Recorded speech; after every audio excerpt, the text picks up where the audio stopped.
अब नवाज शरीफ साहब ने एक धमकी दे दी है सीधी सीधी, अगर तो इमरान खान साहब को 1% भी जुडिशल रिलीफ मिला तो मैं इलेक्शन से बाइकाट कर दूंगा। अगर इस वक्त कोई पाकिस्तानी कौम के अंदर जिसे अवाम मोहब्बत करती है और जो टक्कर का सहाफी है वो इमरान रियाज खान है, पर अवाम ने पूरा पूरा रिएक्शन दिया। तो काजी साहब इतना भी होश कर लें कि इस वक्त जो इस एट दिस टाइम हो रहा है, जो पाकिस्तान तहरीक इंसाफ के साथ हो रहा है, जो इमरान खान के साथ हो रहा है, इन उसकी दरखास्तें 4-4 माह आपके पास पेंडिंग पड़ी रहती हैं और उसके बाद रिजेक्ट कर दी जाती है। बिस्मिल्लाहिर्रहमानिर्रहीम, अस्सलाम वालेकुम, मैं हूं गुलफाम चौधरी, आप देख रहे हैं IRK न्यूज़।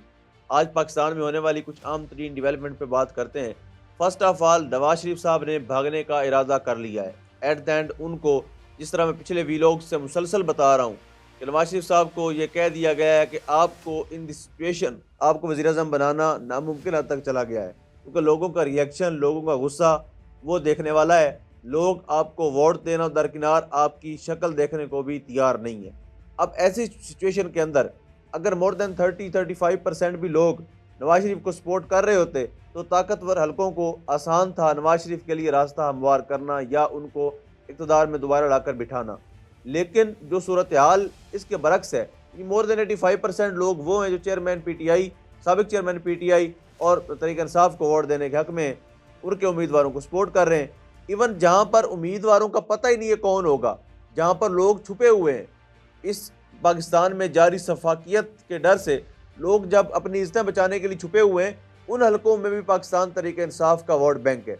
अब नवाज शरीफ साहब ने एक धमकी दे दी है सीधी सीधी, अगर तो इमरान खान साहब को 1% भी जुडिशल रिलीफ मिला तो मैं इलेक्शन से बाइकाट कर दूंगा। और उनको ताकतवर हलकों की तरफ से बताया गया है कि हमारे बस में नहीं रहा, जिस तरह अवाम का रिएक्शन आ रहा है, जब भी इलेक्शन करवाए जाएंगे इमरान खान वाज़े अक्सरियत से जीतता हुआ नज़र आ रहा है। और इतने बड़े पैमाने पर धांधली करना भी मुमकिन नहीं होता। जब अवाम वोट देकर अपने दिए हुए वोट पर पहरा देती है और वो तब तक वहाँ से नहीं जाते जब तक वो उसका नतीजा हासिल ना कर लें, तो ऐसे सिचुएशन के अंदर धांधली करना मुश्किल नहीं नामुमकिन हो जाता है। तो अब मियाँ साहब जो है उनके प्लेटलेट्स गिरने शुरू हो जाएंगे अनकरीब, और मियाँ साहब की इतलात ये भी आ रही है कि इलेक्शन से बाइकाट कर देंगे और दोबारा से उसी जगह चले जाएंगे जहां उनके बच्चे हैं, जहां उनका हराम का कमाया हुआ माल है, जहां उनके एमन फील्ड है, जिसकी आज तक वो अदालतों में एक रसीद तक जमा नहीं करा सके। लेकिन अगर उनसे पूछें तो वो कहते हैं अल्हम्दुलिल्लाह हमारे अपने हैं। तो इंशाल्लाह मियाँ साहब आने वाले टाइम में आप देखेंगे कि आपको भागते हुए नजर आएंगे और दोबारा से उनको लाने वाले उनको भगाने में मुआवनत कर रहे होंगे। उसके बाद पिछले कुछ अरसे से पाकिस्तानी कौम जो है वो शदीद परेशान थी इमरान रियाज खान साहब के हवाले से। उनकी जब से जबरी तौर पर गुमशुदा किया गया, उनको गायब किया गया और अदालतों के अंदर वाज़े तौर पर कहा गया कि हमारे पास नहीं है। इदारों समेत IG पंजाब समेत सब ने डिठाई के साथ ये कहा कि हमारे पास नहीं है, हमारे इल्म में ही नहीं है। जबकि फुटेज में देखा जा रहा था कि कौन थे ले जाने वाले भी वही लोग थे जो घर के ऊपर रेड करके उनकी मिसेज को और उनके वालदैन को धमकियाँ दे रहे थे। जब उनको इस कंडीशन में वापस भेजा गया कि वो बोल नहीं पा रहे थे, लोग शदीद परेशान थे, लेकिन इमरान रियाज खान का एक क्लिप आया है मियाँ अली इशफाक के साथ। उनका एक इंटरव्यू रिकॉर्ड हो चुका है और अगले 1-2 दिन में पाकिस्तानी कौम के सामने होगा।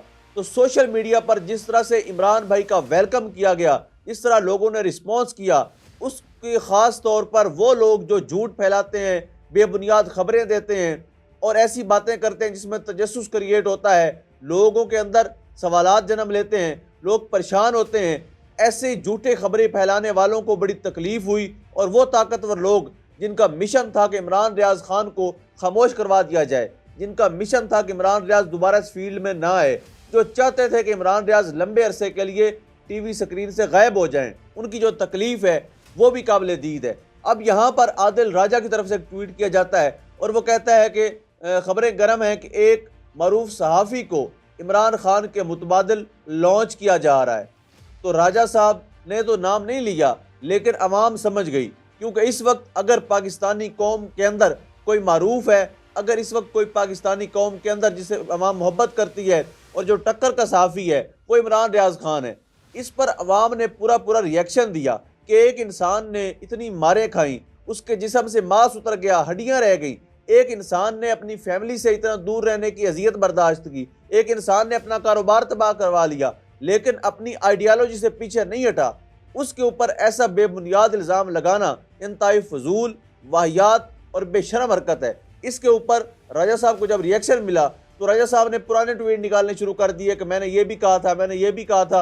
अब वो दोबारा से हमदर्दियाँ लेने की कोशिश कर रहे हैं, लेकिन सोचना होगा इस कौम को और राजा साहब के बारे में कि राजा साहब किस तरह की खबरें देते हैं और कितनी सदाकत होती है उनमें।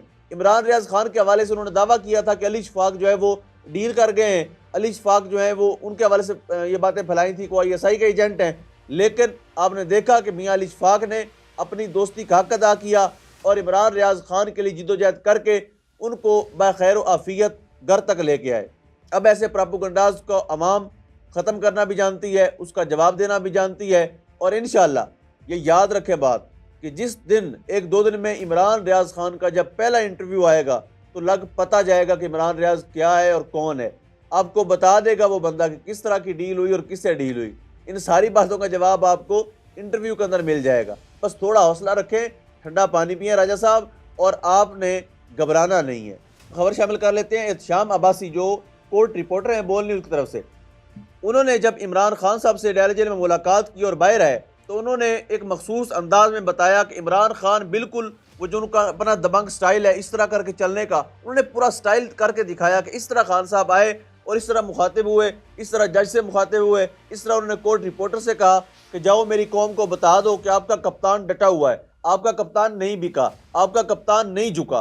तो ये सारी बातें जब इमरान खान साहब ने की थी, एहतशाम अब्बासी साहब ने आकर मिन्नो-1 बता दी कौम को, मिन्नो-1 टीवी चैनल्स को, और जहाँ जहाँ पे उनके इंटरव्यूज़ किए गए सोशल मीडिया के ऊपर, ट्विटर के ऊपर या यूट्यूब के ऊपर, उन्होंने सारा बता दिया। अब उनके ऊपर बोल न्यूज़ की इंतजामिया का प्रेशर है कि आप ये स्टेटमेंट दें कि मैंने ये PTI के दोस्तों को खुश करने के लिए कहा था।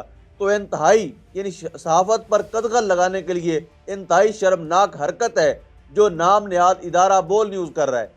ऐसे हथकंडों से बाज आना चाहिए और ऐसे प्रेशर्स को साफ़ियों के ऊपर नहीं डालना चाहिए।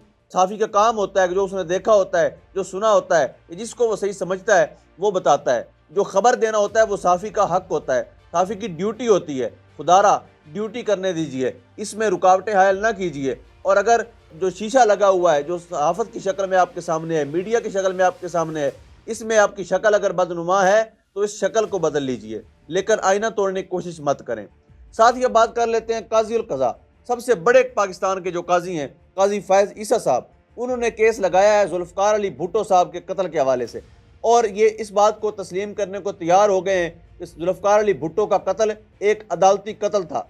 ठीक है, मानते हैं कि जो आमिर रहे पिछले जितने भी डिक्टेटरशिप रही उसके अंदर इसी तरह के फैसले किए जाते रहे या करवाए जाते रहे। अब बात ये सोचने और समझने की है कि सुप्रीम कोर्ट ने अगर ये फैसला किया है कि भुट्टो साहब को जो अदालती कत्ल हुआ था, जो उनके खिलाफ कार्रवाइयाँ हुई थी वो गलत थी, तो काजी साहब इतना भी होश कर लें कि इस वक्त जो इस एट दिस टाइम हो रहा है, जो पाकिस्तान तहरीक इंसाफ के साथ हो रहा है, जो इमरान खान के साथ हो रहा है, इन उसकी दरखास्तें 4-4 माह आपके पास पेंडिंग पड़ी रहती हैं और उसके बाद रिजेक्ट कर दी जाती है, नाकाबिल समाअत करार दे दी जाती है। इस तरह की हरकत आपकी अदालतें कर रही हैं। जो बंदा जिंदा है और बेगुनाह जेल में पड़ा हुआ है, जो खवातीन 7 माह से जेल में है, वहाँ पर किसी को शर्म नहीं आ रही, उन खवातीन को निकालने के लिए किसी को हया नहीं आती, लेकिन मरे हुए लोगों के केस लगाने का काजी साहब को बेइंतहा का शौक है। जो मर गए हैं, कभी मुशर्रफ का केस उठा लो, कभी भुट्टो का उठा लो। तो काजी साहब खुदा का खौफ करें और मुर्दा को छोड़कर जिंदा लोगों की फिक्र करना शुरू करें। बरसूरत अल्लाह पाक वतन अजीज़ का हामी और नासिर हो। पाकिस्तान जिंदाबाद।